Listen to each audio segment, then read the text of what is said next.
두 번째 시간입니다. 요한계시록 1장 1절과 요한계시록 1장 3절을 보면 이 예언의 말씀을 읽는 자와 듣는 자와 그 가운데 기록한 것을 지키는 자는 복이 있나니 때가 가까움이라. 1장 3절은 읽는 자는 단수입니다. 듣는 자는 복수고 그 가운데 기록한 것을 지키는 자는 복수입니다.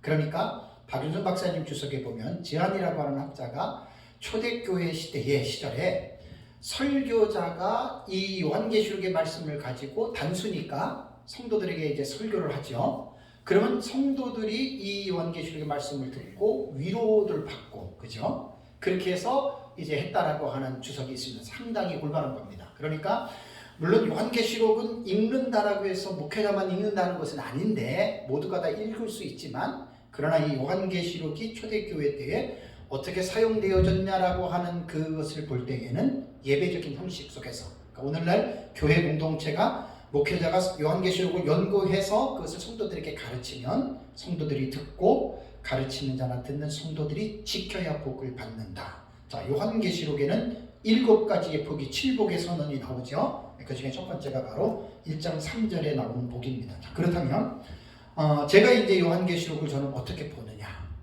아까 전 시간에도 마구잡이라고 하는 말은 이것저것 따지지 않고라는 뜻이에요. 마구잡이. 성경을 마구잡이식으로 읽는 사람들이 의외로 많습니다. 왜냐하면 이것저것 따지면서 읽어야 되잖아요. 역사적인 배경도 알아야 되고 문화적인 그 시대의 트렌드도 알아야 되고 또 원어도 알아야 되고, 그죠? 또 본절에 나타난 전후 문맥도 봐야 되고 장 전후도 봐야 되고 책 전체도 봐야 되잖아요. 그러니까 성경은 무조건 읽는다고 깨달아지는 책이 아닙니다.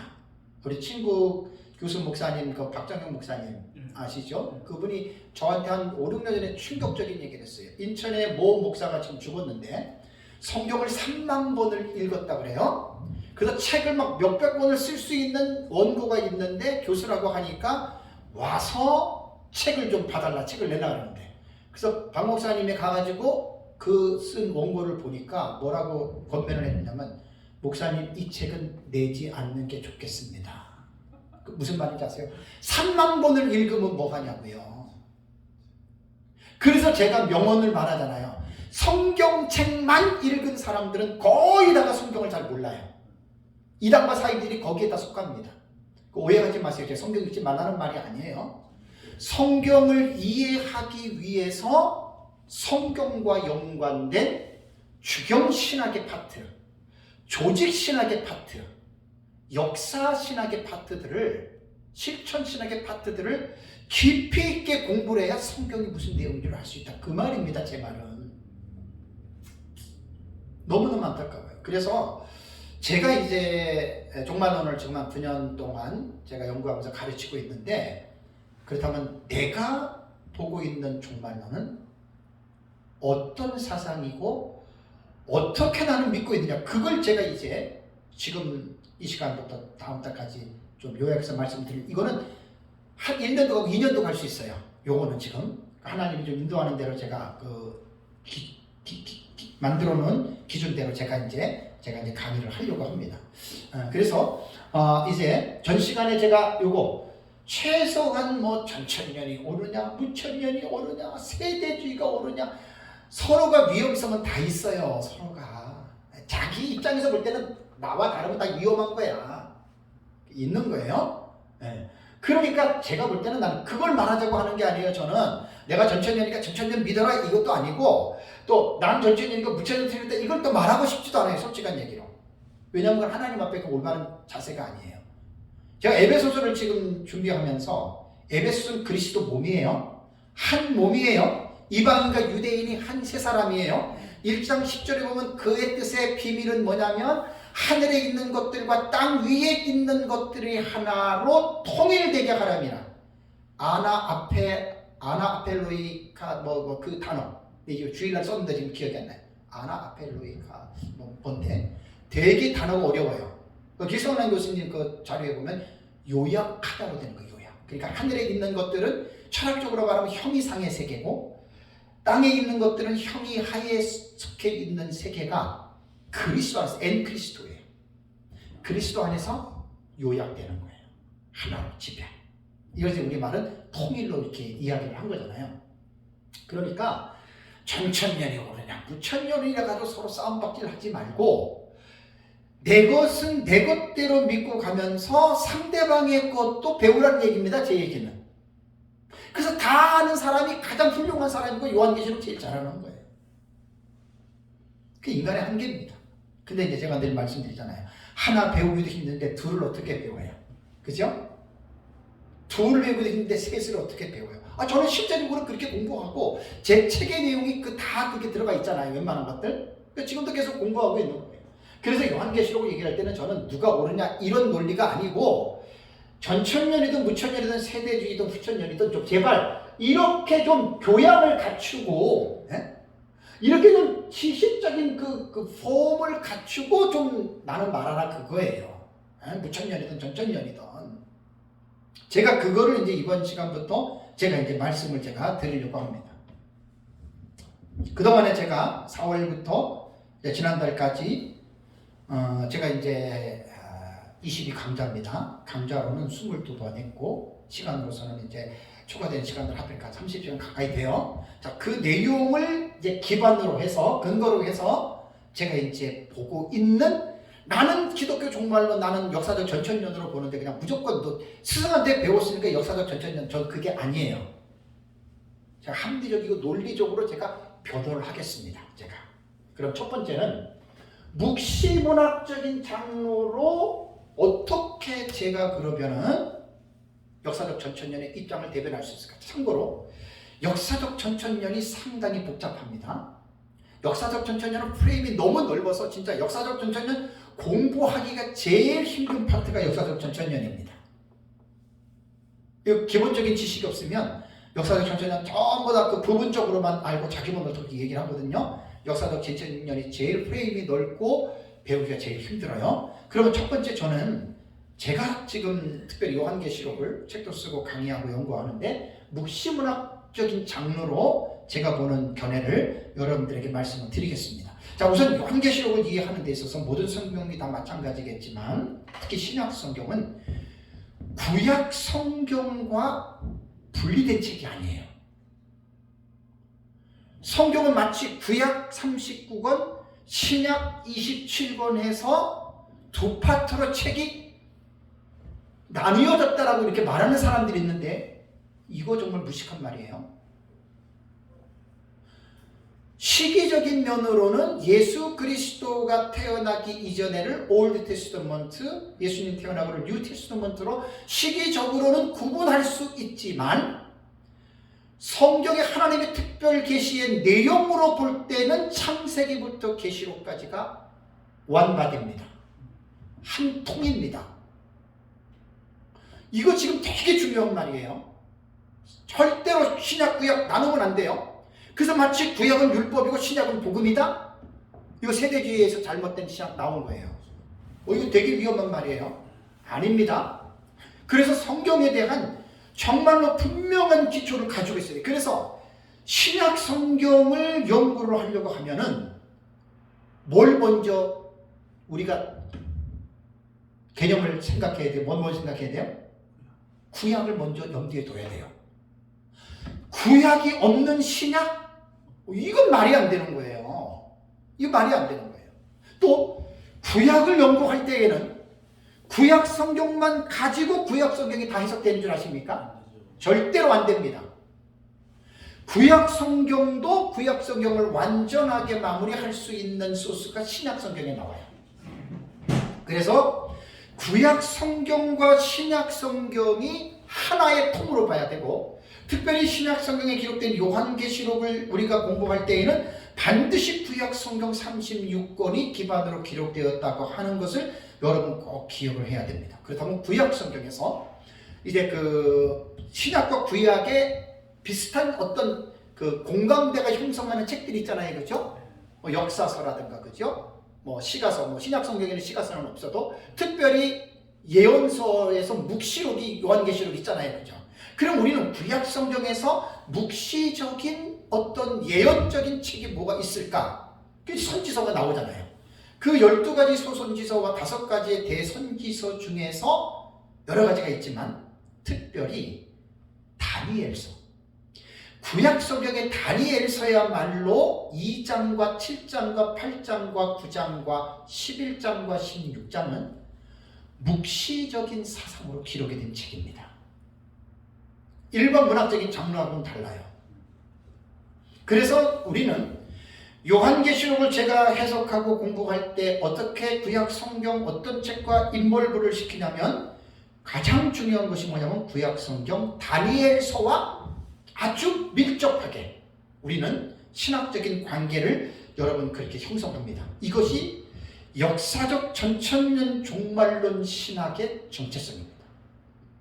제가 지금 말하는 거는 뭔가 조금 족보가 나오죠, 그죠? 뭔가 이렇게 막 싸구려식으로 마구잡이로 제가 막 얘기 안 하잖아요, 그죠? 이렇게 공부를 하시라는 거예요. 무천년도 마찬가지고 다 이렇게 좀 하라는 거예요. 다니엘서의 핵심이 뭡니까? 다니엘서는요, 바벨론 시대의 주전 605년에 느부갓네살이 예루살렘을 침공하잖아요. 그러면서 1차 포로로 잡혀갈 때 다니엘과 귀족들이 잡혀가잖아요. 몇 명이, 그죠?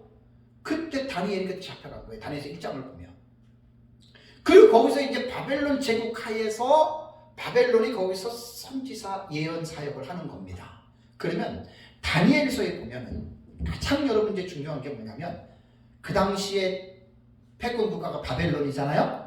그 바벨론이 539년에 메데와 페르시아에 망하잖아요, 그죠? 그 다음에 메데와 페르시아는 주전 330년경에 헬라의 알렉산더 대왕에 망하잖아요, 그죠? 그 다음에 헬라 제국은 주전 30년에 로마의 그 악티움 해전에서 그 클레오파트라 7세 안토니우스하고 연합군대가 로마의 그 누구지요? 형제? 그 2차 3대 정치의 레페두스 안토니오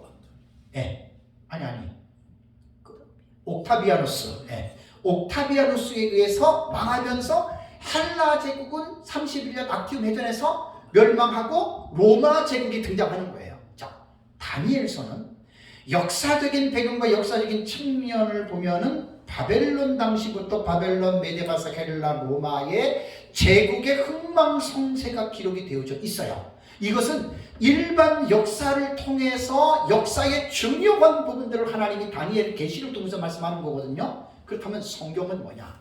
성경은 일반의 세속사를 우리에게 가르쳐 주면서도 성경의 중요한 역사적인 핵심은 뭐지요?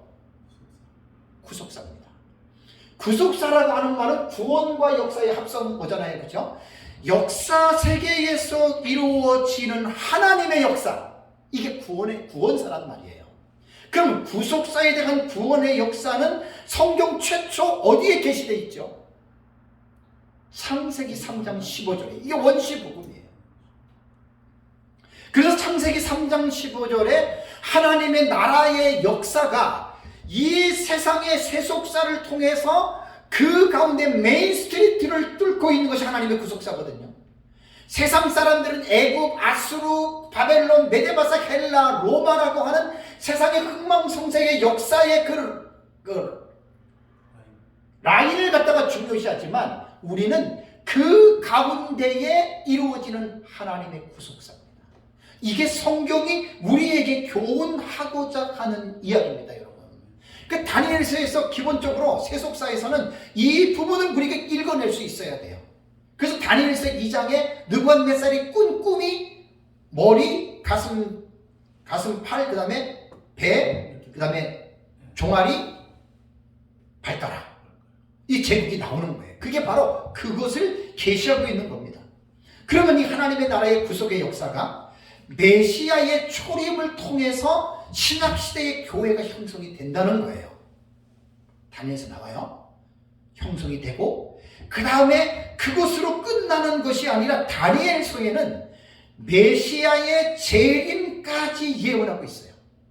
그래서 제가 70일의 계시를 Prophetic for Shortening이라고 제가 그 타이틀을 붙였어요. 예언적 원근 통시법이에요. 선지서에 보면은 원근 통시법이 프로페릭이라고 하는 말은요, 아니 for shortening이라고 하는 이 단어는 단축하는 게 단축.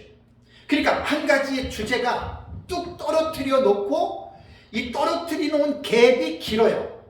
근데 이 갭에 대한 그 시간에 대한 개념을 설명 안 하고 마치 곧바로 이루어지는 것처럼 이렇게 예언하는 거예요. 그래서 이제 선지서에 보면은 아수르의 멸망을 예언하면서 이 세상이 멸망할 것이다. 그리스도 재림을 통해서. 근데 이게 얼마나 시간이 오랜 시간입니까? 근데 그 시간적인 간격은 노코멘트예요. 아수르의 멸망을 얘기다가 곧바로 이 세상이 하나님 부심만 받는다. 요에서 나오죠. 요게 바로 프로페릭 포셔터닝이라고 예언적 원근 통시법에 대한 전형입니다. 그러니까 다니엘서에는 예언적 원근 통시법이 메시아라고 하는 메시아의 초림과 재림 있잖아요. 똑같은 주제예요. 신약시대 지금 2000년이 지나도록 메시아 재림 안 했잖아요. 요 기간 동안에 마치 초림과 재림을 근접하게 묘사하는 거예요. 곧 초림과 재림이 일어날 것처럼. 근데 그 안에 들어가 보면은 엄청나게 길어요. 그래서 이제 예언적 원근 통시법에 여러분 외국에서 책들을 보면 이제 산봉우리 이렇게 나와요. 여기서 보면 봉우리만 보이죠? 봉우리만. 근데 이 봉우리에는 산과 산 봉우리에는 거리가 있잖아요. 그래서 여기서 끝까지 봉우리를 볼 때 거리가 먼데 우리는 이 거리에 대한 계산을 할 수가 없어요. 그러니까 프로페릭 포시오트니 예언적 원근 통시법은 하나님이 선지자들을 통해서 시간의 간격을 생략하고 마치 먼 미래에 있는 것이 근접 미래에 있는 것과 곧 일어나는 것처럼 얘기했다는 겁니다. 다니엘서의 내용이 바로 그겁니다. 그래서 70일의 계시를 제가 이제 나중에 책이 또 큰 책이 나오는데 타이틀을 제 책에도 지금 일부 넣어놨잖아요. 예언적 원근 통시법으로 보는 70일이라고 제가 타이틀을 붙여놓습니다. 그냥 제가 그냥 붙여놓은 게 아닙니다. 다른 책에서 그 70일의 본문을 예언적 원근 통시법으로 나온 글을 내가 못 봤어요. 저는 이런 지식이 있기 때문에 내가 보는 70일을 이렇게 봐야 되겠다라고 해서 내가 독자적으로 그렇게 여러분 제목을 제가 그것은 붙인 겁니다. 그리고 더 놀라운 것은 뭔지 아세요? 메시아의 재림으로 엔딩이 되는 게 아니고 다니엘서에는 메시아의 재림 후에 이 땅에서 메시아가 왕이 되어서 이 세상을 하나님의 백성들만을 통치하는 메시아 왕국이 있을 것이다. 그것이 요한계시록에는 킬리아의 때 1000년 천년 왕국이에요. 제가 지금 하는 말은 묵시문학적인 장르에 입각해서 지금 다니엘서의 내용을 지금 추려서 말씀드리는 거예요. 마구잡이로 지금 이제 요한계시록 말하는 게 아니에요. 그러니까 이 정도의 기본적인 다니엘서에 대한 이해를 가지고 요한계시록 공부하자는 얘기예요. 무조건 요한계시록 공부하면 몰라요. 정말 코미디예요, 코미디. 무조건 요한계시록 첫째 이는 뭐고 둘째 이는 뭐고 흰말은 뭐고 붉은 말은 뭐고 그렇게 배우는 거고 위험한 거예요, 사실 그게. 차근차근 공부하셔야 돼요. 다니엘서는 아까 말씀드린 2장, 7장, 8장, 9장, 11장, 12장이 하나님이 다니엘을 통해서 계시하시는 중요한 의도가 여기 담겨 있어요. 이런 중요한 의도를 모르는 사람들은 다니엘서 1장에 하나님께 금식하고 왕의 진미 그 우상의 등을 먹지 않고 그리고 하나님께 기도했더니 총리가 됐다. 그러니까 막 꿈을 꿨다. 이런 것만 가지고 성도들에게 다니엘서 하니 아이고 그걸 웃기는 소리 하지 말라고 그러세요. 정말로 다니엘서는 그거 말하려고 한 게 아니에요. 그거는 그냥 뭐라 그럴까? 그냥 다니엘이 총리 되고 막 그런 것들은요. 주된 그런 게 아니라 엑스트라예요, 엑스트라. 실제적으로는 거기에 있는 겁니다. 그러면 제가 다니엘서 중에서 9장 24절과 27절에 기록된 70일의 계시를 제가 집중하는 거예요.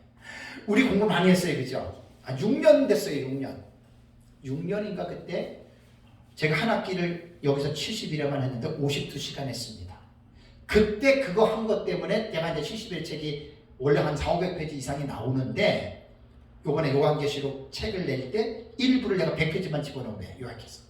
그걸 앞으로 더 크게 좀 확장해서 좀 나올 겁니다. 왜냐하면 70일의 계시가 너무나 중요한 계시이기 때문에 그렇죠. 그러면 70일에 다 설명할 수는 없어도 간단하게 요점만 말을 하면 70일이라고 하는 말은 샤부임, 시부임이라고 하는 단어입니다. 이 70일에는 우리말로 번역하면 70의 일곱들입니다. 그러니까 70일이라고 하는 기간이 7번, 7번 이렇게 이루어진다라고 하는 말인데, 그래서 70일을 날수로 표현하면은 490일이 돼요. 490일. 그래서 샤부아라 그랬죠. 샤부아. 요 이제 샤부, 샤부아 이렇게 샤부아.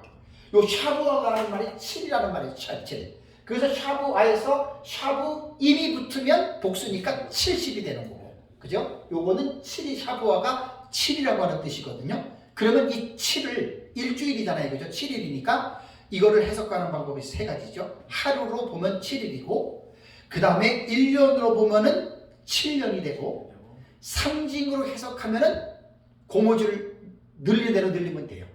1000년이 되고 2000년도 된다. 예를 들면 이건 뭐 무한대니까. 자, 그런데 대체적으로 우리가 보는 해석들은 역사적 천천년은 상징의 해석도 하지만 우리는 그건 2차적으로 봅니다. 문자적 해석을 중요합니다. 그 뒤에도 다 제가 강조를 합니다. 그래서 70일에 보면은 어떻게 교훈이 계시가 진행이 되냐면 7일에와 62일에와 한 일회의 공식으로 70일에가 펼쳐지는 거예요. 그래서 7일회를 얘기하면 77에 49일이 되잖아요. 그죠? 그걸 1년으로 하면은 49년이 되고, 그 다음에 62일에는 연으로 하면은 62일에가 432년이가 돼요. 그게. 그 다음에 나머지 한 일에는 7년이 되거든요. 그렇다면 70일의 계시에서는 뭐 강의도 많이 듣고 대책에도 다 있으니까 나중에 보시면 알겠지만 70일의 해석에서 가장 중요한 해석이 뭐냐? 7일에와 62일에와 한 일회의 이 간격이 스타트가 언제고 엔딩 라인이 언제냐? 그래서 이제 70일의 계시에서는 예루살렘을 중건하라는 영이 날 때부터 70일회가 시작이 된 거거든요. 그래서 이제 그때부터 우리는 490년의 기간을 우리는 계산을 하는데, 그때가 우리가 보는 시점은 에스라를 통해서 하나님께서 이스라엘 백성들을 3차 포로 귀환이 있잖아요. 그죠? 그게 주전 445년입니다. 그러니까 1차 포로 귀환하고 2차 포로 귀환 때가 느헤미야를 통해서죠. 느헤미야를 아니죠. 1차가 수르바벨이고 2차가 에스라고 그렇죠. 맞아. 3차가 느헤미야죠. 그래서 2차 포로 귀환 때가 458년입니다. 458년이고 그 다음에 3차 포로 귀환이 444년 그렇게 됩니다. 그래서 우리는 2차 포로 귀환 에스라가 귀환할 때를 우리는 스타트로 잡으면 이것이 69일회가 예수 그리스도의 공생의 사역쯤에 딱 69일회가 끝나요. 예수님 끝나고, 그러고 나서 이제 문제는 뭐냐면 한일회예요. 한일회가 연속이 되느냐 아니면은 한일회가 멈추고 어떤 시간적인 공백, 어떤 갭이 있어요. 갭 수요리라 그러죠. 갭이 있은 다음에 예수님 재림 직전에 한일회가 어게인이에요. 다시 시작된다. 요 해석법이 우리 역사적 전천년의 해석법이에요. 그렇다고 역사적 전천년의 해석법이 다 이러느냐? 절대로 안 그래요. 이거는 제 책에 보시면 70일회를 보는, 제가 연구를 할 때 5가지 학파가 이미 역사적으로 연구된 자료들이 있어요. 전통적 메시아 해석법과 자유주의 해석법과 기독교의 해석법과 세대주의 해석법은 이미 한 학자들의 책에 의해서 에드워드 제연이라던가 그 다음에 이제 가나베 교수라던가 박윤선 박사님 다니엘서 주석이라던가 또 제가 참조한 논문에는 다 이 4가지만 나와요. 4가지만. 이게 2000년 역사 동안에 70일의 계시를 그렇게들 연구해 왔다는 거예요. 아쉬운 게 뭐냐면 역사적 전천년 견해는 없어요. 공식적으로.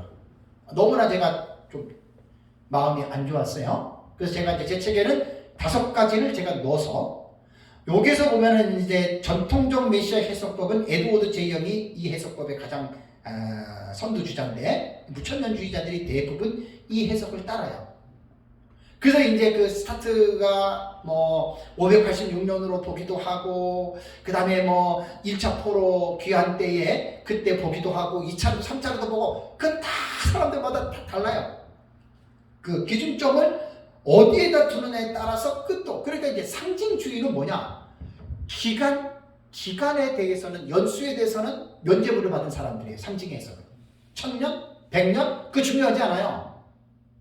7년? 중요하지 않아요.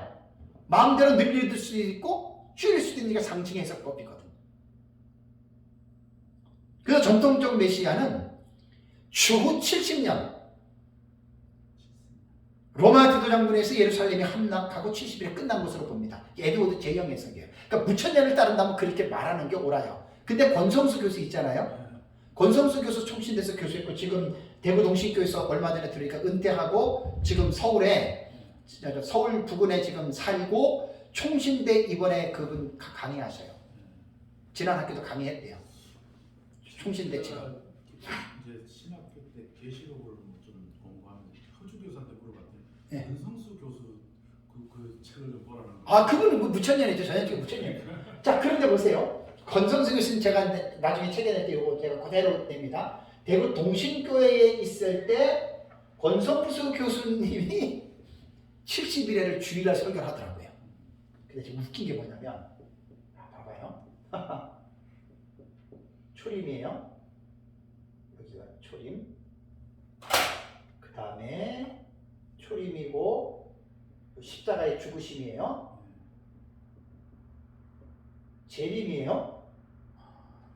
에드워드 제이영의 그 무천년의 그 종말론을 따른다면 AD 70년에 끝났다라고 딱 하면 끝나는 거예요. 그거는 거의 다 무천년 그렇게 하거든요. 근데 권성수님 깜짝 놀란 게 69일에가 초림으로 7일에 플러스 62일에가 끝났대. 그럼 총기 69일에가 끝난 거잖아요. 한일을 어떻게 해석하느냐? 초림에서 예수님의 죽음 때까지를 뭐라고 하는 줄 아세요? 전 3년 반. 그 다음에 예수님 십자가의 죽음부터 재림 때까지를 후 3년 반. 이렇게 성도들이 이렇게 가르치는 거예요. 근데 무천년이거든요. 나는 이해가 돼요. 왜 이해가 되는 줄 아세요? 두 번째 해석이 자유주의 해석법이거든요. 자유주의 해석법은 비메시아 해석법으로서 헬라 시대 안티오코스 4세 에피파네스 시대 70일에 끝난 걸로 봅니다. 자유주의 신학자들은 70일에 그렇게 해석돼버려요. 그러니까 뭐 1년 몇 년 그런 시간이 없어요. 여기서 상징을 해가지고 딱 그때 끝내버리고, 세 번째가 뭐냐면 기독교의 해석입니다. 카일과 루돌프 주석에서 나오는데 이제 루터파 신학자들이거든요. 요 사람들의 이 해석이 참 신기해요. 7일에 하고 신약시대 전체를 한 일회로 보는데 예수님 재림 때까지예요. 그러니까 무천년도 아니에요. 그죠? 전천년도 아니에요. 또 다른 견해예요. 그러니까 70일에는 얼마나 많은 해석법이 나왔는지 몰라요. 많은 해석법이 나왔어요. 자, 누구 해석이 맞지요? 누구 해석이 맞지? 다 자기들이 옳다 그러지. 그러니까 저는 내 것이 옳다, 저도 내 것이 옳다 그러거든요. 그러면 내 것이 옳다라고만 확신을 갖고 사시면 돼요. 거기서 나서가지고 남을 짓밟거나 그러지 말자고. 물론 이단과 사이비들에 대해서는 단호하게 우리가 그 잘못된 것을 지적해야 됩니다. 그러나 정통 개혁신학의 입장에 있는 그런 어떤 사람들이라면 정말 이건 전 시간에 말했지만 여러분 조심하셔야 됩니다. 그래서 이렇게 보는 거예요. 이렇게. 그 다음에 네 번째가 세대주의 해석법. 자, 세대주의 해석법은 참 늘 제가 말씀을 드리지만, 세대주의 해석법에서 보는 71회는요, 우리 역사적 전천년에서 보는 71회와 똑같습니다. 거의 똑같습니다. 거의. 7일에, 62일에, 한일에, 신약시대 공백기간이에요. 이거 뭐 제 책을 보시면 자세히 뭐 연도서에서 다 나와요. 요 틀은 세대주의와 우리 역사적 전쟁은 우리랑 똑같아요. 요 틀은. 왜냐하면 똑같을 수밖에 없는 게 뭐 숫자가 별로 없잖아요. 근데 중요한 잘 기억하셔야 돼요. 내용을 들어가잖아요. 많이 달라요. 7일에 예수님이라고 특별히 한일에, 그 다음에 신약시대 한일에가 예수님이 재림하시기 직전에 7년 이 한일에는 해석법이 틀은 같아도 세대주의와 역사적 전천년 많이 다릅니다. 세대주의는 위험한 요소들이 너무 많습니다. 이건 꼭 알고 여러분들이 넘어가셔야 됩니다. 그래서 70일의 계시에서 제일 중요한 게 뭐냐면 한일의 해석법이에요. 한일의. 아까 뭐 전통적 메시아 뭐 무천년은 그냥 AD 70년에 다 이루어진 것으로 이야기를 하잖아요. 그죠? 역사에서 이미 이루어졌다라고 얘기를 하고, 지금도 한일회가 진행되고 있다라고 하는 말은 카일과 루돌프가 말하고 있는 기독교의 해석법은 지금 한일회가 진행되고 있다고 보고, 무천년의 권성수 교수님조차도 지금 후삼년 반이 지금 이루어지고 있다고 보는 거예요. 누가 옳고 그르고 그런 말씀 하지 마세요. 뭐 알아봤자 뭐 얼마나 압니까? 그러니까 대부분 보면 조금 아는 사람들이 자기가 다 아는 것처럼 막 상대방 막 대부분 그래요. 저도 계속 공부하다 보니까 그렇게 말하면 안 돼요. 관점들이 매우 다양하거든요. 그 다음에 세 번째는 뭐냐면 한일회는 아직 이루어지지 않았다. 이게 이제 사실 역사적 전천년과 세대주의 전천년에서 보는 주된 핵심이에요. 그럼 왜 세대주의하고 역사적 전천년을 같이 취급하느냐? 이거 기본적으로 아셔야 돼요. 세대주의를 왜 전천년이라고 부를까요? 전천년에서 나오는 거예요. 근데 특징이 뭐죠? 디스펜세이셔널, 세대를 강조하니까, 그것도 7세대. 그럼 들어가서 이제 공부해 보세요. 거기를 고집하면서 그렇게 성경을 풀어가니까 자기네들은 세대주의, 그것도 무세대주의, 무천년이 아니라 세대주의, 전천년을 이렇게 말하는 거예요. 전천년은 초대교회 교부, 뒤에도 계속 제가 이제 우리가 보는 거 논리적으로 제가 합리적으로 말씀을 드립니다. 역사적 전천년은 어느 날 뚝 떨어진 게 아니에요. 초대교회 교부들 중에 유명한 교부들, 제가 알고 있는 최소한 7명 정도가 역사적 전천년의 종말론을 지향했던 사람들이에요. 그러다가 이제 5세기에 어거스틴에서 무천년이 등장하면서 역사적 전천년은 그 세가 약화가 되면서 별로 이제 드러나지 않았고 신학이 발전되지 않았을 뿐이지. 그러다가 19세기에 존 넬슨 다비가 등장하면서 역사적 전천년의 종말론의 틀을 가지고 온 거예요, 세대주의가. 그래서 전천년에 말하고 있는 것과 세대주의는 똑같은 것도 많고 비슷한 것도 많고 틀린 것도 많아요. 그러니까 이거를 정확하게 구분하지 못하면 전천년과 세대주의 구분 못합니다.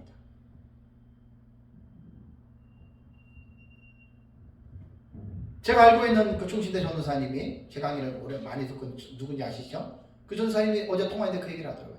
지금 교수 중에 하나가 전천년 그러면 마치 세대주의와 똑같이 보고 이단처럼 말을 한대요. 그 교수 무식한 거예요, 그거는. 전천년과 세대주의가 뭔지를 지금 구분 못하는 거예요. 된장하고 그것하고를 구분을 못하고 그냥 물으니까 다 그걸로, 된장도 그걸로 보는 거예요. 그건 정말, 그건 누군지 모르지만 나는 그런 사람들은 어떻게 그런 메이저 신학교에서 교수를 할까? 자유가 없어요. 무천년을 가르치든 전천년을 가르치든 객관적인 지식을 갖고 있는 게 교수입니다. 자기 꼬마 놓고 웃긴 거예요. 아니, 우리나라만 보지 말고 2000년 교회 역사를 봐보세요. 그런 말을 할 수가 있나? 절대 못하지요. 그래서 한일회는 이루어지지 않았다라고 하는 것이 역사적 전천년과 세대주의가 보는 가장 여러분 중요한 그런 여러분 우리의 관점입니다. 그렇다면 한일회의 해석법에서 우리가 이제 대부분 제 책에도 사실은 좀 써놨습니다. 뭘 써놨냐면 한일회를 7년으로 해석하면 대충 알고 있는 신학자들과 목회자들은 그거 세대주의 해석 아니야, 이 얘기 나옵니다. 그 사람은 조금 아는 사람이지만 다는 모르는 사람이에요. 근데 그 조금 아는 사람들이 뭘 착각하냐면 다 아는 것처럼 착각하거든요. 그래서 제 책을 쓴 의도 외에는 뭣도 모르는 사람들은 박형룡 박사님도 박윤선 박사님도 전천년주의자인데 그 유명한 존경하는 두 분들도 7년 해석은 세대주의 해석법이라 그러거든요. 그럼 박형룡 박사님, 박윤선 박사님이 그러면 정석일까요? 그건 아니에요. 그래서 제 책을 보면 왜 아닌지에 대해서 나는 자신 있게 내가 써놓은 거예요. 그거를. 근데 모르는 사람들은 세대주의자는 이렇게 얘기를 하거든요. 제 책을 잘 읽어보세요. 그건 박형룡 박사님과 박윤선 박사님이 잘못 본 거예요. 한일의 해석은 70일의 본문에 나오잖아요. 그 다음에 한일회를 절반으로 나누죠. 자, 다니엘서 9장 27절 보세요. 그냥 이러한 우리가 무슨 말을 할 때에는 뭐 누가 이랬다더라 그래서 말하지 마시고 성경이 무엇을 말하느냐에 대해서 관심을 가지세요. 성경이 한일의 용어를 전3년반 후3년반 나누면 그건 세대주의고 그건 성경에 없는 용어고 그렇게 말하는 사람이 진짜 무식한 사람입니다. 자, 다니엘서 9장 27절 볼까요? 그가 장차 많은 사람들과 더불어 뭐가 나오지요? 한일의 동안에 뭐예요? 언약을 굳게 맺고 그러죠. 그죠? 자, 한일회가 나옵니다. 한일의 용어는 샤부하라 그랬죠. 7일을 7년으로 지금 다니엘서 9장 27절에 나와요. 그 다음에 말이 뭐지요? 그 일회에 뭐라 그랬어요? 절반이 나오죠. 절반의 개념은요 히브리어의 해치라고 하는 단어입니다. 해치 미들이에요. 미들 가운데예요. 그럼 한 일회가 우리는 7년으로 해석한다고 했는데 딱 절반이잖아요. 그죠? 절반으로 나눴죠? 한 일회를 절반으로. 그러면 보세요.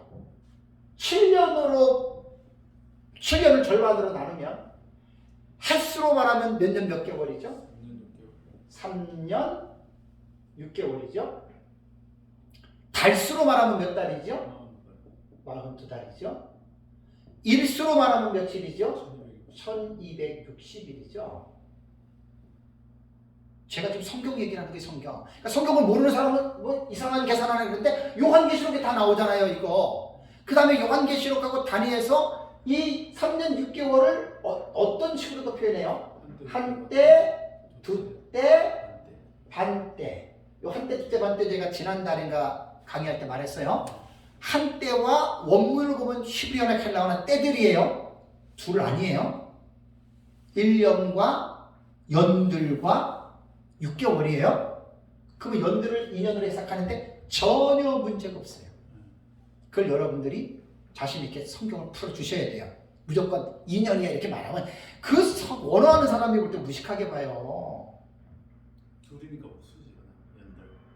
그러면 둘 같으면 쌍수를 썼어요. 쌍수도 아니에요. 히브리어에다가 쌍수도 아니에요. 그냥 연들이에요.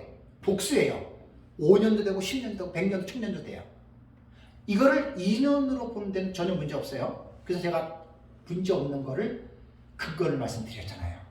다니엘서를 2장과 7장과 2장 8장 7장과 그 다음에 9장과 11장과 12장을 보면은 철저하게 2년으로 해석해도 다니엘서 본문에서 자체적으로 증거가 돼요. 그러니까 그 정도 확신을 갖고 말하는 얘기예요. 제 얘기는 원문도 모르고 때들을 갖다가 2년이다 이렇게 제발 그렇게 무식하게들 하지 마세요. 공부들 하셔야 돼요. 그렇게. 그러면 절반이라고 하는 용어를 우리가 딱 반을 나눴어요. 그러면 연으로 말하면 3년 6개월이 되잖아요. 그러면 요 앞에 있는 부분을 우리는 무슨 부라고 얘기를 해요? 한문으로 말하면 그죠? 전반부와 요 뒤에는 뭐라 그러죠? 후반부라 그러죠. 연수로 말하면 전 3년 반이라고 부르겠죠? 후 3년 반이라고 부르겠죠? 전반전에 1260일이라고 부르겠죠? 후반부에 1260일이라고 부르겠죠? 전반부에 42달, 후반부에 42달이라고 부르겠죠? 여러분, 이 용어가 뭐가 잘못됐어요? 이게 잘못된 말이에요? 아니죠. 근데 이런 용어를 쓰면 진짜로 제대로 알지 못하는 사람들이 이거 세대주의가 아니야 이렇게 말한다. 내가 거기서 솔직하게 화가 나요. 그런 사람들한테 화가 난다는 거예요. 그래서 내가 지금 변증하는 거에 대한 성경 다니엘서를 가지고 세대주의에서 그러면 이 용어를 만들었습니까, 여러분? 제가 물어볼게요. 이거 세대주의에서 만든 거예요? 성경이 있죠. 성경이 있잖아요. 요한계시록은 1260일, 42달, 한때, 두때, 반때 나오잖아요. 그러니까 자기의 지식이 스펙트럼이 넓지 않고 좁은데 그걸 가지고 판단을 하는 거예요. 이렇게 성경적으로 말하는 거. 그 사람도 죄 짓는 거예요, 하나님 앞에. 회개하지 않으면 하나님이 그 사람 기뻐하겠어요? 목사든 신학자든 간에. 이래를 절반으로 구분하는 것은 해치라고 하는 히브리 단어가 정확하게 한 이래를 절반으로 딱 세퍼레이티드 시켜가지고 구분하고 있잖아요. 그죠? 근데 이 용어는 성경에 나오는 용어지 이걸 어떻게 세대주의가 만들었다고 말할 수가 있습니까? 무식해서 혼자 그런 사람들이 무식한 거죠. 그렇다면 한 이래를 7년으로 해서 전 3년 반, 후 3년 반, 전반부, 후반부를 구별한 교회사 시대의 최초의 신학자는 누구냐? 역사 신학적으로 이거 뒷받침이 돼야 돼요. 지금까지 2000년 역사 동에서 이렇게 말한 사람이 한 사람도 없는데 갑자기 어느 한 사람이 툭 튀어나와서 이렇게 얘기했다. 여러분 그거 위험한 거예요. 여러분 그거 꿀떡 받아 먹으면 안 돼요. 이단과 사이비들이 다 그렇게 얘기를 하잖아요. 그래서 우리 개혁신학은 족보신학이라고 얘기를 했고 초대교부부터 기록된 문서를 통해서 우리는 살피는 거예요. 이렇게 해석하는 해석법이 교회사 2000년 시대에 어느 시대에 이러한 해석법이 존재해 왔는가? 역사신학이 그렇게 중요합니다. 그래서 초대교부로 넘어가면은 나오죠. 이때 우리 역사적 전천년은 동지를 만나는 거예요. 우리가 같은 사상을 가지고 같이 가는 동지를 만나면 서로 위로받는 힘이 돼요. 그럼 그건 어쩔 수 없는 거예요. 그래서 초대교회 교부를 딱 가니까 누가 나오냐면은 2세기의 교부가 누구냐면 그 유명한 이레네우스. 그러니까 이거 말하면 참 여러분 나는 이런 데서 사실 저는 힘을 많이 얻었어요. 왜? 내가 믿는 역사적 전천년이 이게 그냥 어느 날 갑자기 튀어나온 게 아니라 유명한 초대 교부들 때부터 이게 이렇게 성경을 보는 관점이 있었구나. 그래서 이런 거를 우리가 물려받았구나. 여러분 얼마나 뿌듯한 줄 아세요? 역사적 전천년이 어느 날 갑자기 툭 튀어나온 거 아니에요. 여러분 꼭 그 기억하시기 바랍니다. 그냥 툭 튀어나온 게 아니에요. 이거는 이레네우스의 글에 나옵니다.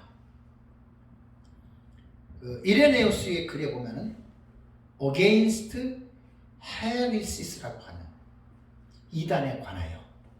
헤리시스는 그 이단이라는 뜻이거든요. 이게 말하면 이레네우스 책이에요. 그 제가 실력이 있겠습니까? 정성국 박사 책에서 이 책을 원본을 읽고 해놓은 책에 보면 이레네우스가 2세기입니다. 이 적그리스도가 이 세상에 있는 모든 것을 황폐하게 할 것이고 그는 3년 6개월 동안 통치하게 될 것이며 예루살렘에 있는 성전에 앉게 될 것이다. 그러면 종말론을 모르는 사람은 이레네우스가 무슨 말인지 몰라요. 무슨 말인지 몰라요. 이거 우리는 어떻게 해요? 툭 하면 무슨 소리예요? 호박 떨어지는 소리잖아요. 네, 다 알잖아요. 적그리스도가 안티크리스토이가 아니고 안티크리스토스예요. 단수예요.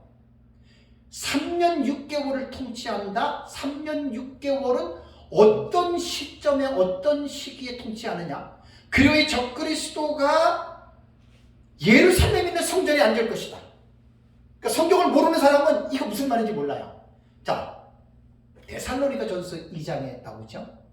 바울이 멸망의 아들 또 뭐죠? 나오잖아요. 후서 2장. 데살로니가 2장 4절 뭐예요? 후서 2장. 불법의 사람, 멸망의 아들. 그가 어디 앉는다 그랬어요? 하나님의 성전에서 자기가 하나님이라고 말한다 그랬죠. 여기 뭐가 통하는 게 없어요. 찌릿찌릿 통하잖아요. 그 다음에 다니엘서 9장에 보면은 성전에 그가 설 것이라는 말이 나오죠. 9장 27절에 나오잖아요. 그러니까 제가 계시록을 목회자들에게 가르치면서 딱 느끼는 게 성경을 모르는 사람들은 제가 이거 어려워요. 근데 성경을 아는 사람은 되게 달콤해요. 그러니까 이레네우스가 그는 3년 이는 적그리스도가 이 세상에 있는 모든 것을 황폐하게 한다. 42달 동안 권세를 받죠. 계시록 13장에 나오죠. 그러니까 이레네우스는 2세기에 다니엘서를 그렇게 읽은 거예요. 요한계시록을 그렇게 읽은 거예요. 그래서 요한계시록에 대한 해석을 다니엘서에 대해서 기반을 두고 철저하게 인벌브를 시켜서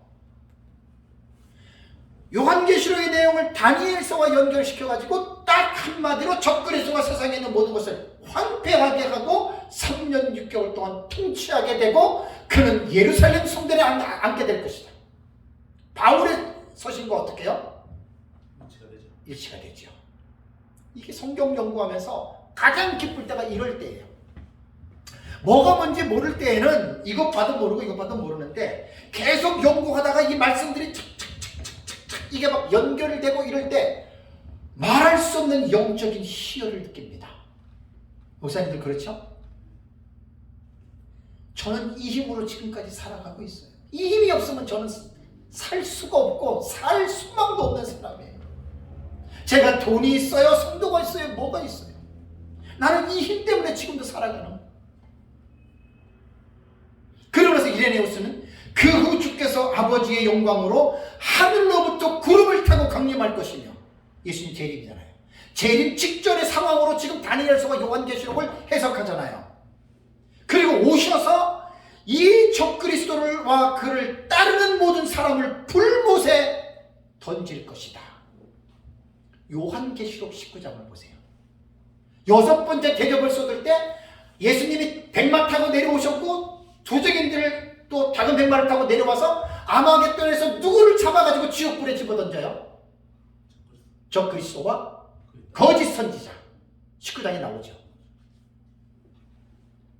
제가요 요한계시록을 이해하고 이레네우스의 글을 못 봤을 때에는 몰랐는데 이 글을 처음에 딱 보는데 저는 100% 이해가 되는 거예요. I got it. 그러니까 내가 지금 요한계시록을 배우고 있는 게 지금 제가 뭘 설명하냐면 묵시문학적인 장르로 요한계시록을 읽으라는 데서 지금 제가 이걸 지금 여러분들에게 말씀을 드리는 거예요. 무천년도 마찬가지고 전천년도 마찬가지고 후천세대주의고 그냥 무조건 카더라 마구잡이로 가르치지 말고 이렇게 배우라는 거 이렇게 말하라는 얘기예요. 제 얘기는. 그럼 이렇게 말하면 나와 다르더라도 여러분 절대 비판하지 마세요. 그건 신사가 아닙니다. 심각하게 말하면 그거 가지고 꼬투리 잡고 하는 양아치 오해하지 마세요. 신학자들도 양아치 같은 신학자들이 있어요. 성향이 목회자들도 양아치 같은 목회자들이 많아요. 성향이 뒤틀려진 인격을 가진 사람들은 절대 좋은 말 못해요. 우리 동료들도 보면은 동역자들도 보면 남의 단점을 보고 단점만 얘기하는 사람이 있고 어떤 사람은 장점을 보고 칭찬해주는 사람이 있죠. 목회자들 세계 속에서 격려하고 칭찬하는 게 여러분 그게 흔치 않아요. 목사들은 항상 비판하고 분석하는데 전문가라서 그런지 어쩌면 그렇게 남을 비판하고 뒤집어 엎고 짓밟고 그거다 마귀가 시키는 거예요. 하나님의 아들들은 그렇게 안 합니다.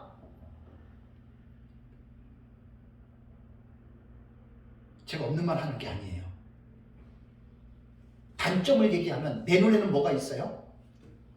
들보가 있는데 남의 눈에 뭘 봐요? 자기 눈에 들보는 안 빼고 남의 눈에 뭘 빼라 그래요? 누가 말했어요? 예수님 말했잖아요. 제 얘기 아니에요. 저한테 절대로 반감 갖지 마세요. 전 제 얘기한 게 아니라 예수님의 말씀을 가지고 제가 지금 여러분들에게 말씀을 드리는 거예요. 그러니까 저는 이레네우스가 2세기에 이런 말을 했다는 것을 볼 때 너무나 우리랑 똑같잖아요. 그죠? 동질감을 느끼는 거예요. 다음에 이레네우스의 제자가 누구냐면 히폴리투스예요. 자, 족보 한번 우리 한번 공부해 볼까요? 사도 요한의 제자가 폴리갑이 있고 파피우스가 있어요.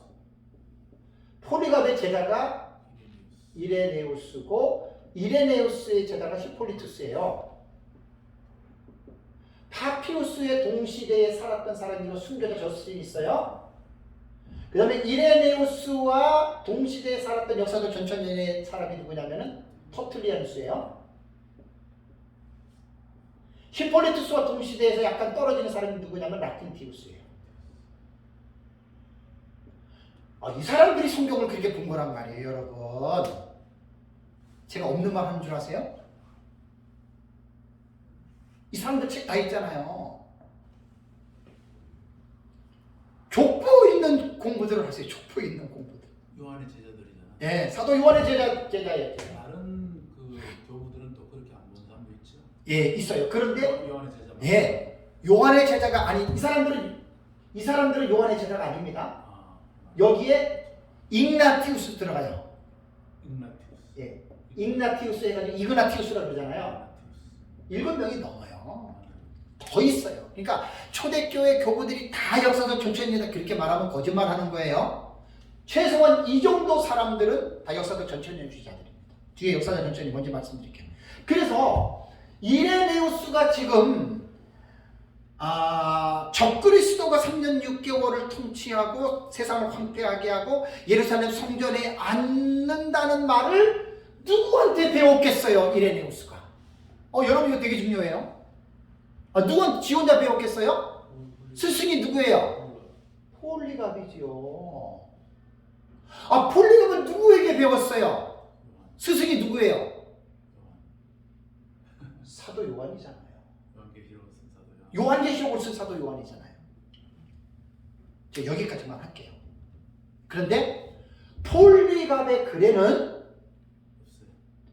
전천년이다 뭐다고 한 것이 없다고 그래요. 솔직하게 말하세요. 다만 추정을 하는 거예요. 제자는 스승에게 배우잖아요. 그죠? 폴리갑도 전천년으로 봤다고 하는 게 이거는 정설로 보면 되고, 그럼 폴리갑은 누구한테 배웠어요? 요한계시록을 쓴 사도 요한에게 배웠죠. 절대로 이거는 위험하지 않습니다. 가장 합리적이고 가장 합당한 얘기입니다. 지금 무천년이 뭔지도 모르고 무천년에 지금 대세 속에서 젊은 신학자들하고 젊은 지금 목회자들 막 지금 얘기를 하는데, 전천년을 우습게 생각하는 사람들이 의외로 많아요. 우습게 생각하면 안 돼요. 겸손하게 역사신학에서 교회사 공부를 한번 해보세요. 종말론이 2000년 동안 어떻게 흘러왔는지. 그렇다면 당신이 뭐 전천년이니까 지금 뭐 전천년만 얘기하잖아. 그런 소리 하지 마시라니까요. 제가 말씀을 드릴게요. 히폴리투스, 이레네우스의 제자인 히폴리투스의 글이 제 책에 다 있는 겁니다. 또 말씀을 드립니다. 히폴리투스도 다니엘서 7장에 보면 네 짐승의 계시 나오죠. 요 네 짐승의 계시를 무천년주의자들은 다니엘서 2장에 바벨론, 메도, 셀라, 로마로 하는데 마지막 때 4대 열강으로 해석합니다. 히폴리투스가 대단한 일이에요. 해석이 달라요. 그러면서 네 짐승은 인류 역사에 등장하는 마지막 때 4대 열강인데 예수 그리스도의 재림 직전에 바로 이 적그리스도가 등장한다. 우리 지금 그대로 믿어요, 우리도. 근데 대환란이 있다라고 말을 하면서 히폴리투스의 논문이 있어요. 트레아티스 on Christ and Antichrist. 그러니까 그리스도와 적그리스도의 논문이라는 말이에요. 트레아티스라고 하는 논문이거든요.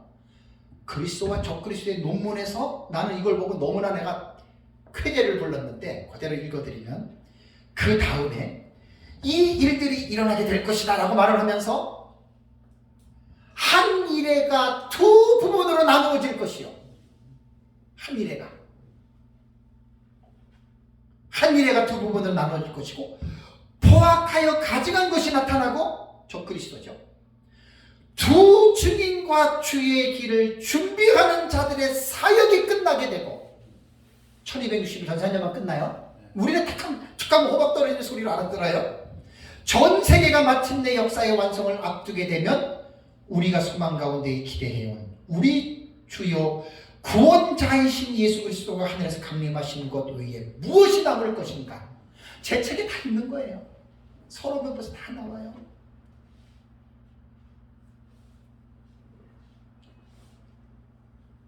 그럼 이레네우스는 한 이레를 두 부분으로 나뉘어진다는 걸 이레네우스는 어디서 배웠겠어요?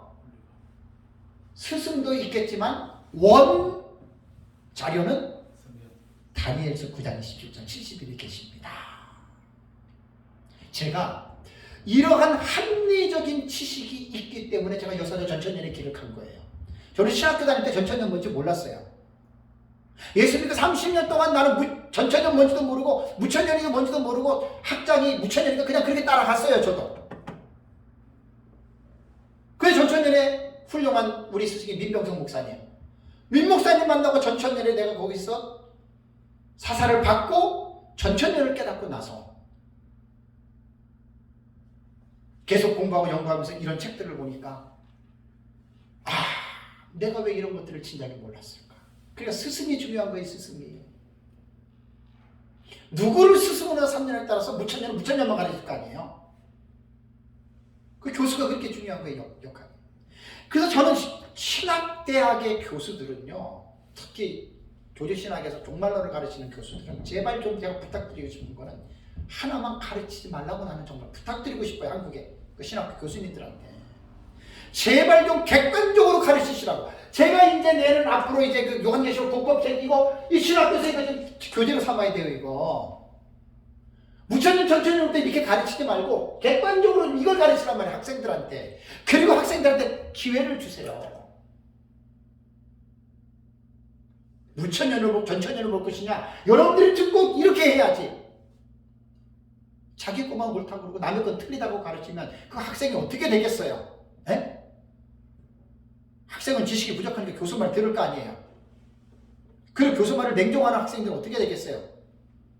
똑같이 앵무새가 되는 거지. 그럼 그 학생이 불쌍한 거예요. 만약에 교수가 잘못 가르치면 그 학생이 불쌍하게 찍힌 거예요. 벌써.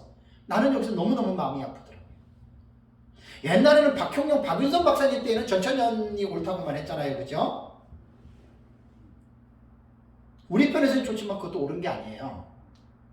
물론 박형용, 박윤선 박사님이 전천년만 옳다고 나는 그렇다고 믿겨지지 않아요. 뭐 무천년도 얘기를 했겠죠. 그죠? 박윤선 박사님 요한계시록 주석 보면요. 이제 나중에 또 얘기를 했지만 거의 반반이에요. 무천년, 전천년.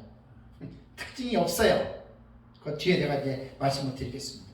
그래서 이레네우스와 히폴리투스라고 하는 이 학자들은 전형적인 전천년주의자로서 다니엘과 요한계시록을 장차 종말에 나타날 미래적인 해석을 시도했던 원조들입니다. 그래서 제가 아까 말씀드린 대로 한 일에 전삼년반 후삼년반 세대주의에서 만든 게 아니라고요. 초대교부부터 아니 다니엘서에 이 용어가 나오잖아요. 제발 이거를 알고 함부로 사람을 낙인 찍지 말자는 거예요. 제 얘기는. 그리고 제가 보는 요한계시록의 입장은 한 일회를 7년으로 보고 기가 막힌 게 뭔 줄 아세요? 요한계시록 6장부터 19장에 나타나는 약 44가지의 사건이 바로 이 한 일회에 일어난다. 위대한 발견입니다. 물론 세대주의자들도 이렇게 얘기를 해요. 민목사님도 이렇게 얘기를 하잖아요. 세대주의자들이 보는 것과 똑같은 관점이에요. 이거는 올바른 거예요. 근데 문제가 뭐냐면 그래도 제가 아까 단락의 해석을 말했잖아요. 단락의 해석.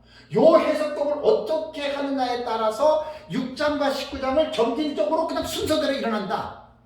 이렇게 해석하는 경우가 있고 아니야 순서대로가 아니야 반복법. 이게 병행법이거든요. 반복주의. 그러니까 7인이 7나팔이고 7대접으로 반복되어서 나타난다. 이게 이제 반복법이고 전진하는 반복법은 두 개를 약간 믹서한 거고 교차대구법은 이러한 개념이 아니고 키아진 구조로 나눈 거예요. 나눠서. 또 점진적 평행법은 초림부터 재림까지에 대한 것들이 7번 반복된다. 이렇게 한 거고 우리가 보는 거는 봉경과 삽경의 상호 교차 구조다. 요 단락의 해석법에서 딱 갈려지는 거예요.